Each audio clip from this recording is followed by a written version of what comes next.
Oke, halo Sobat dan Sohib Kalibrasi Komik.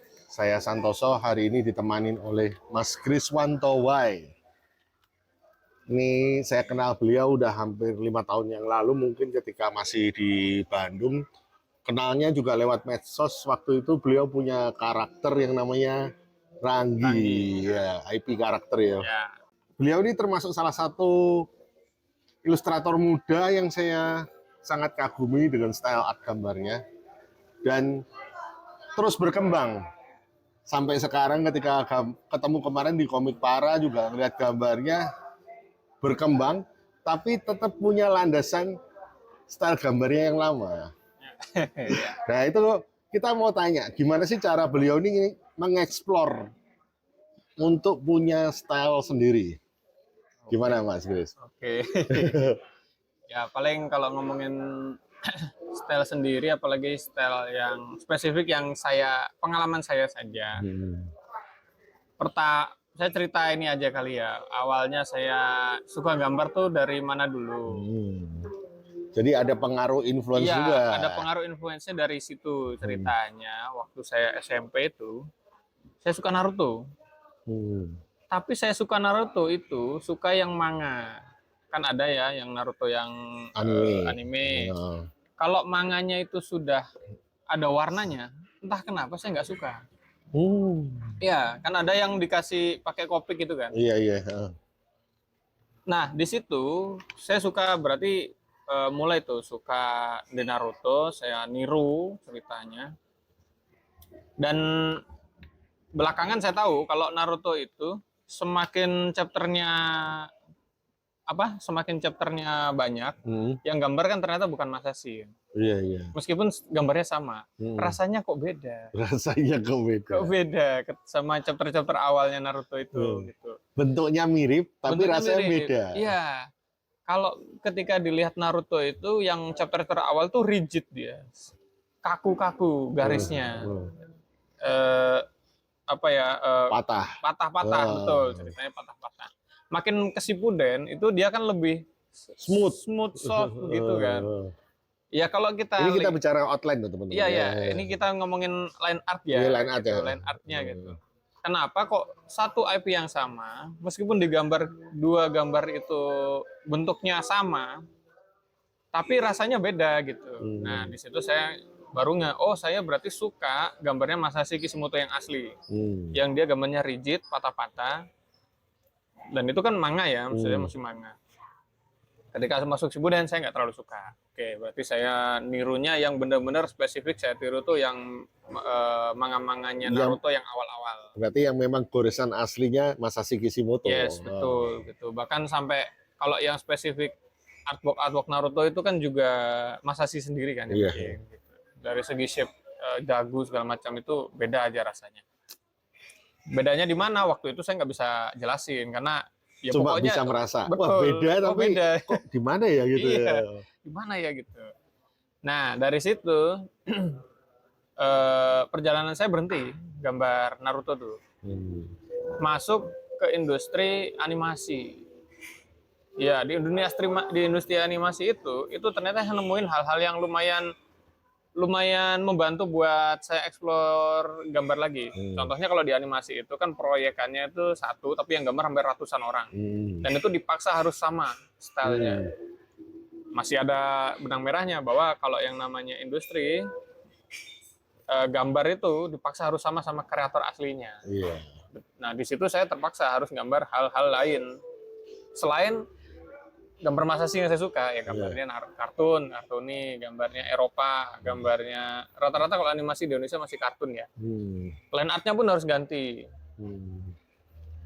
Tapi saya di industri animasi nggak lama. Tapi yang bisa saya ambil itu, oh berarti saya harus bisa fluid nih. Ketika Hmm. niru style itu ya harus bisa gitu, niru style itu harus bisa. Semakin beres dari animasi saya balik lagi ke Naruto Tuntutan ceritanya. pekerjaan saat itu ya. Iya itu kan Nah. tuntutan pekerjaan. Hmm. Keluar resign, nirulah Naruto lagi, ngegas lagi di Naruto. Tapi nemu lagi sesuatu yang baru. Kalau niru satu gambar aja sudah habis yang ditiru, sudah habis yang diserap, ya harus cari yang lain. Hmm. Kalau enggak ya jadi Masashi Kishimoto. Betul, di situ jadinya lo jadi Masashi Kishimoto tiap gambar kok. Wah, ini mah gambarnya Naruto, selalu dibilangnya begitu kan. Baru dah tuh masuk ke industri komik Amerika. Masuk waktu itu di Bandung, masuk ke Ayu Komik tuh. Ayu Komik. Yes. Yang kecil-kecil tuh ya bukunya. Yang kecil-kecil betul. Iya. Masuk Ayu Komik di situ. Ngerti tuh, oh proses bikin komik secara berurutan tuh kayak gimana sebenarnya. Mulai dari ada yang storyboard, ternyata kalau di industri ya ada storyboard, ada line art, ada color gitu. Ya saya kembali ke rootnya, saya sukanya cuman yang hitam putih, jadi saya aimingnya ya jadi line art artis saja. Perkara itu yang ngewarna siapa, saya nggak ikutan. Berarti benar-benar udah ditarget ya, Ya. punya target, goalnya adalah line artis. Iya, jadi panggilannya tuh ke situ. Nah, line artis tapi spesifiknya adalah suka yang rigid-rigid tadi itu, yang patah-patah tadi. Nyari, ternyata artis di graphic novel Amerika itu banyak. Setiap judul, setiap isu itu kadang-kadang beda artis kan. Iya, betul. Itu yang nggak ada di manga. Iya. Kalau di manga ngikutin autornya sampai manganya tamat ya gambarnya kayak gitu. Iya. Kayak Naruto tadi. Tapi kalau di graphic novel ternyata nggak gitu. Isu 1 yang gambar si A, isu 2 bisa jadi orang lain. Iya, dan karakternya mungkin beda. Iya, di situ saya jadi mulai tahu tuh, oh ternyata style sendiri semakin kuat itu semakin dihargai kalau di industri. Gitu. Semakin kita ngerti apa yang kita mau, semakin ada fanbase yang suka sama gambar kita. Nah, itu titik point, turning point-nya untuk aku harus punya style sendiri nih, stylenya Kriswanto gitu. Makanya ketika waktu di animasi itu mulai ngikutin orang-orang lain itu yang terpaksa harus belajar itu, ya ada rasa nggak nyamannya kan. Iya pasti. Tapi benangnya masih sama bahwa kalau kita belajar sesuatu itu kalau bisa spesifik, line art seperti apa yang kita suka, suka hitam putih atau yang berwarna, kan gitu. Baru di graphic novel naik ke tingkat berikutnya, saya suka satu artis namanya Sean Gordon Murphy. Sean Gordon Murphy itu yang kalau sekarang dia bikin Batman White Knight. Nggak tahu ya. Nanti aku coba searching ya. Ya nanti kalau ada gambarnya bisa ditampilkan. Kan. Itu saya mulai nyantol di Sean Gordon Murphy itu sebenarnya nggak sengaja. Dia juga line artis doang ya? Iya, line artis doang. Saya nggak bawa lagi komiknya Sean Murphy. Jadi Sean Gordon Murphy itu saya sebenarnya nggak sengaja. Saya ini sudah mantap nih sama pilihan saya ceritanya. Adik saya suka gambar. Saya cari-cari, wah ada nih line art yang kayaknya cocok buat adik saya. Saya ajuin, ditolak. Nggak suka, aku gambarnya terlalu gelap gitu katanya. Kan dia ini kan blockingannya banyak. Saya lihat sendiri, kok kayaknya cocok nih untuk diadopsi, dimasukin ke line art saya. Jadi gelap terangnya itu diadopsi, tak masukin ke, saya tiru bener-bener, jadilah si line art tadi. Belum perfect, belum sempurna tentu saja, karena setiap tahun pasti harus begitu terus, kita harus pelajarin mana yang kita suka, spesifik yang bagian mana. Nanti kalau ngerasa sudah mulai, ini kayaknya harus dimasukin unsur lain nih, cari referensi lagi, masukin lagi itu. Sampai akhirnya muncullah ini gitu ya, tahun ini ya. Ini ada buku kompilasi perjalanan saya dari yang dulunya rigid. Ini bukan komik teman-teman, ini adalah mini art book. Yes, betul. Ini kompilasi halaman-halaman komik yang pernah saya kerjain, yang saya kompil jadi satu di sini, dan itu ada pemikiran di balik-baliknya. Iya. Gitu. Jadi ada pengantarnya nih. Ya, kenapa kok saya bikin itu? Kenapa? Apa yang sedang saya cari di gambar ini? Nah, singkat cerita kalau disamariin, disimpulkan gitu ya. Kalau yang namanya, kalau saya itu ya berawal dari suka manga, lari ke graphic novel, saya mix manga sama komik US itu, komik Amerika itu saya mix. Makanya kalau misalkan ini gambarnya kok berasa familiar ya manga ya, memang ada manganya. kayak Naruto. Tapi kok ada hitam putih gelap terangnya kayak komik Amerika? Ya memang karena memang saya mix dua-duanya. Terus kalau dibilang kok beda ya? Ya berarti bisa bilang saya lumayan berhasil untuk bilang meskipun ini karakternya beda-beda tapi kok masih ada rasa goresan Kriswantonya ya. Ya karena manga sama US itu yang di mix tadi itu. Gitu caranya. Ini ada sesuatu yang ditulis yang menarik oleh Mas Kriswanto. Tulisan ya ditulis, gambar ya digambar. Nah, tuh. Ini kutipan dari Anda sendiri atau Anda mengutip kutipan orang? Ceritanya, ini sebenarnya tulisan editor. Oh, tulisan editor. Ya. Jadi saya ceritain apa pemikiran saya, dia yang nulisin. Emang betul kalau saya tipe yang nggak bisa nulis. Ya, tipe yang nggak bisa nulis. Dan di ketikan itu, niatan saya adalah kalau saya nggak bisa nulis, ya udah saya nggak usah nulis. Oh, berarti Anda lebih mengambil spesialis ya. Kalau tulisan nggak bisa nulis ya serahkan ke yang bisa nulis. Betul di situ. Itu benar-benar awal mula pikiran saya ketika bikin yang halaman depan ini ya. Halaman depan ini justru pik dari saya sadar sesuatu hal yang baru lagi.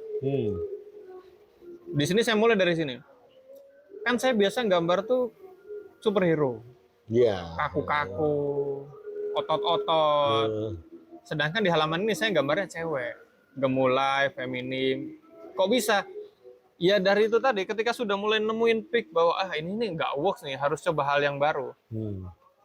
Ya kayak saya nggak bisa nulis, ya udah tulisan saya serahin ke orang lain. Atau bahkan kalau untuk di kasus ini, saya nggak usah mikirin cerita, nggak usah nulis. Kekuatanmu adalah di line art, kekuatanmu adalah di hitam putih. Ya sudah. Bikin saja komik yang maksimalkan memang, itu. Iya itu saja. Jangan mikirin kelemahan yang kita nanti maksain. Justru maksa nulis nanti jadi jelek tulisannya. Nggak bagus segala macam. Ya sudah saya paksain untuk bikin komik itu. Bukan ada ceritanya, nggak ada ceritanya. Karena tujuannya ya buat nge-counter tadi. Saya gambarnya superhero, kaku-kaku. Gimana kalau saya gambar cewek tapi yang feminim? Gimana kalau saya gambar cewek tapi gesturnya lebih gemulai, tapi tetap dengan line art yang sudah dimatangkan tadi itu. Kalau Anda menyebut diri Anda sendiri, Mas Chris, lebih suka disebut sebagai ilustrator atau disebut sebagai komikus? Saya cocok ilustrator komik saja. Artis. Saya lebih cocok ilustrator saja. Loh, kalau komik artis? Komik artis, itu agak ini ya. Termnya di Indonesia memang agak rancu ya. Maksudnya kalau komik artis itu di kepala saya, dia nulis juga, dia gambar juga, gitu.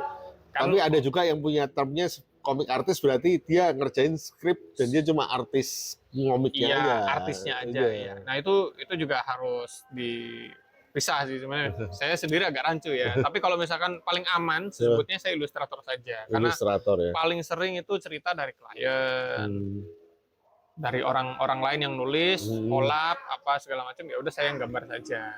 Jadi saya bisa memaksimalkan itu tadi, memaksimalkan identitas di gambarnya. Iya, terasa banget teman-teman. Nanti saya tampilkan gambar-gambarnya. Dan nggak perlu lama, kalian cuma lihat 5-6 gambar dari Mas Chris. Suatu saat ketika Anda jalan-jalan ke event, Anda akan tahu itu gambarnya dia. Dan itu buah dari mengambil spesialisasi. Betul, spesialis saja. Dan keuntungannya dari spesialis tadi, sejauh pengalaman saya itu tidak tergantikan. Kalau sudah nemu klien yang loyal, suka sama gambarnya yang seperti itu, mau diganti sama orang juga tetap aja rasanya beda kayak tadi, kayak Masashi Kishimoto tadi kan. Kalau misalkan saya punya uang untuk ngekomisi Masashi, akan saya komisi Masashi. Karena saya suka banget sama gambarnya dia. Gambarnya Masashi, iya. Gitu. Jadi apa yang dilakukan Mas Chris ini udah level up ya dari teman-teman yang bicarakan tentang mencari style Indonesia. Karena yang dicari bukan tentang keindonesiaan, tapi tentang diri sendiri. Yes. Ya. Dan ketika itu sudah maksimal matang, suatu saat seandainya semakin besar nama Mas Chris, semakin banyak orang ikut, itu akan jadi yang kita ngobrolin sebelumnya Betul, tadi, Mas. betul. Satu pergerakan itu terjadi gitu. Pergerakan terjadi, betul. Hmm. Kita tidak usah takut dijudge. Hmm. Kok gambarnya kurang Indonesia? Iya. Karena kita sendiri masih belum tahu yang Indonesia itu seperti apa, ya kan? Terus berproses aja kan, seperti Mas Kris ini tadi bilang. Terus berproses dengan nggak puas, nggak cepat untuk puas diri gitu lah. Bahkan Mas Kris sendiri tadi juga ngomong, ini bukan stop, bukan yang versi final versionnya Kriswanto gitu. Iya. Tahun depan mungkin ada sesuatu yang explore tambahan lagi gitu. Gitu. Makanya rencananya ini buku yang ini juga akan saya pertebal lagi nanti kalaupun ada versi 2 gitu ya, wrap up yang kedua bisa jadi lebih tebal karena isinya juga akan nambah pemikiran-pemikiran kayak wah titik ini nih sudah mulai harus ganti. Ada lagi nih, boleh ya saya sharing sedikit saja. Nah, ini halaman ini sedikit beda sama halaman yang lain. Ini tantangannya adalah klien yang Death Runner, teman-teman. Death Runner, ya. Klien yang minta muka zombinya itu selalu jadi misterius, selalu ketutupan bayangan. Padahal ini ceritanya horor. Nah, di sini juga cerita bahwa horor sama noir itu nggak sama. Oh iya. Komik noir ya bahasa simpelnya ya udah komik yang bayangannya sangat banyak, gitu kan ya. Blockingannya banyak. Tapi bukan berarti itu komik horor. Komik horor tuh ada triknya sendiri. Misalnya kalau dibandingin sama Junji itu kan arsir kulit teksturingnya tuh harus sangat kelihatan. Nah, saya nggak into texturing di komik gitu. Sampai arsirnya kecil-kecil gitu. Bukan jati diri saya ngerasanya untuk saat ini. Nggak tahu, suatu saat mungkin saya akan nyoba. Tapi ya tergolong berhasil. Kliennya puas dengan cara pemecahan cara saya. Dan komik zombie tapi dipecahkan dengan cara noir. Bagaimana hasilnya, kan nanti akan kayak gitu. Cari, ya itu dia, semakin kita ahli dalam satu bidang, kita akan nemuin tuh cara pemecahan ala kita sendiri kalau ada tantangan-tantangan baru. Saya sendiri nggak anti sama cergam komik jadul ya. Ada satu cergam yang saya suka itu gambarnya Pak Mansur Daman ya. Pak Mansur Daman. Itu kan patah-patah ya. Iya, patah-patah. Lah itu saya suka banget itu. Saya baru tahu itu setelah saya kenal grafik novel Amerika. Di Indonesia ada nggak ya yang gambarnya patah-patah? Kan pengen nge-compare kan ceritanya. Kalau misalnya saya ngambil jalur ini, udah ada belum sih artis lain? Saya mewawancarai Pak Tony dan Pak Eros BP. Ya. Dan ternyata saya juga kaget. Seorang Pak Eros BP yang umurnya mungkin udah 70-an lebih. Iya. Itu ternyata mengamati dan mencoba membaca One Piece. One Piece ya. Terbayang kan? Iya. Dan sekarang generasi yang jauh lebih muda, Mas Kriswanto ternyata juga mengamati seorang Mansur Daman.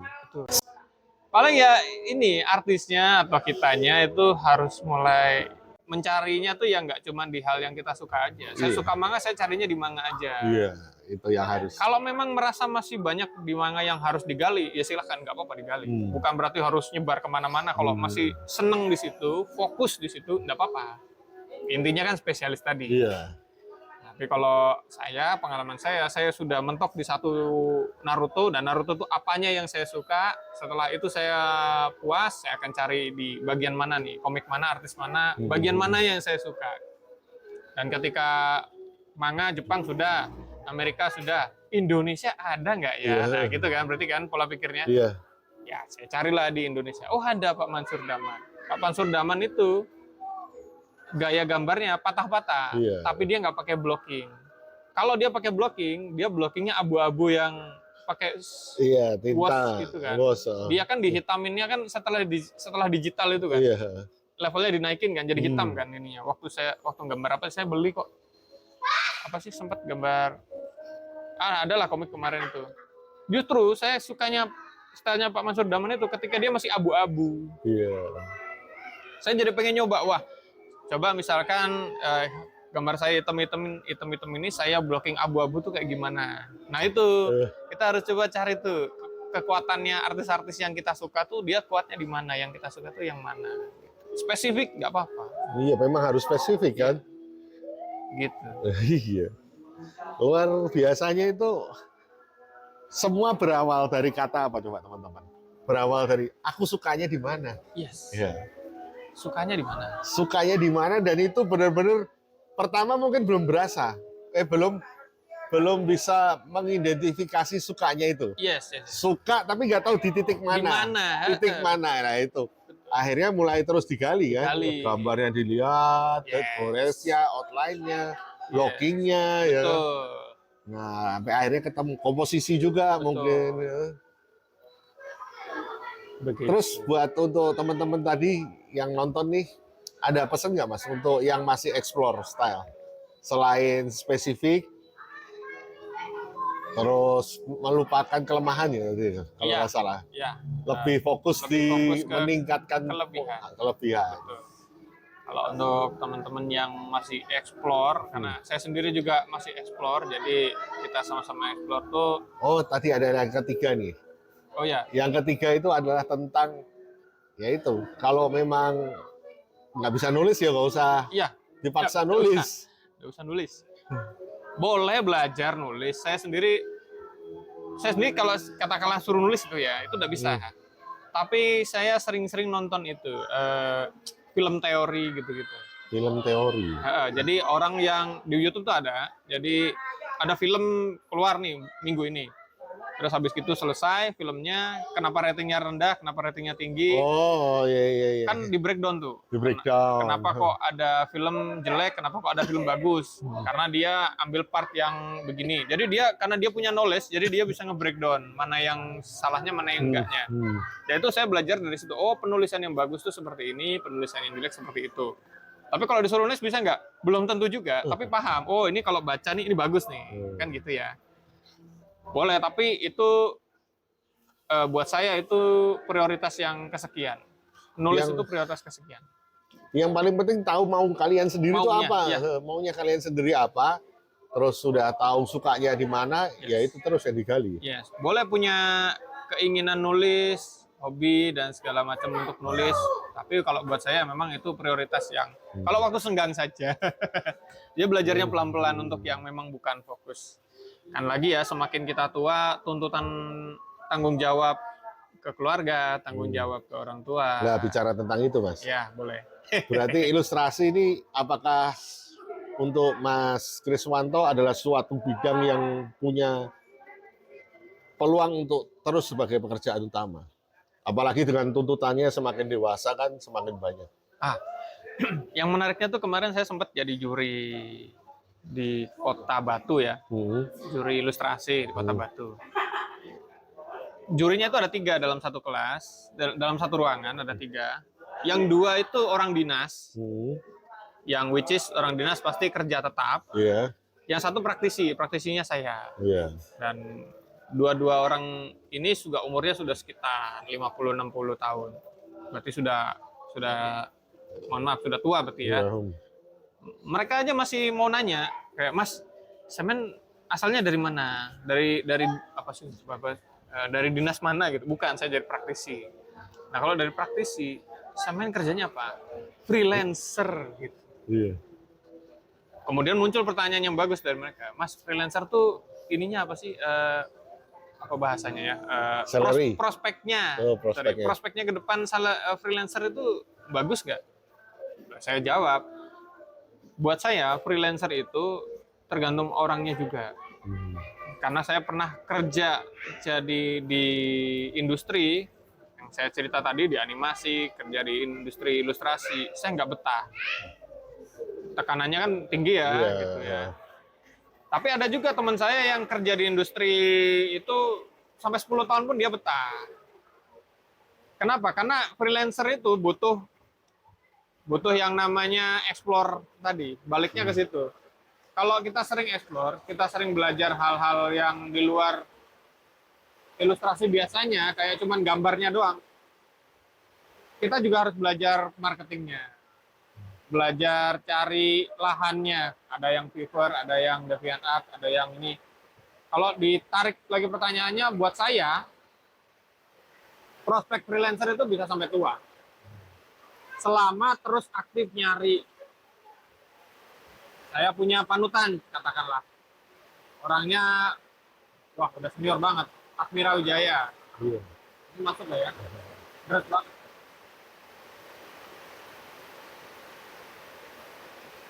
Gak apa-apa, masuk.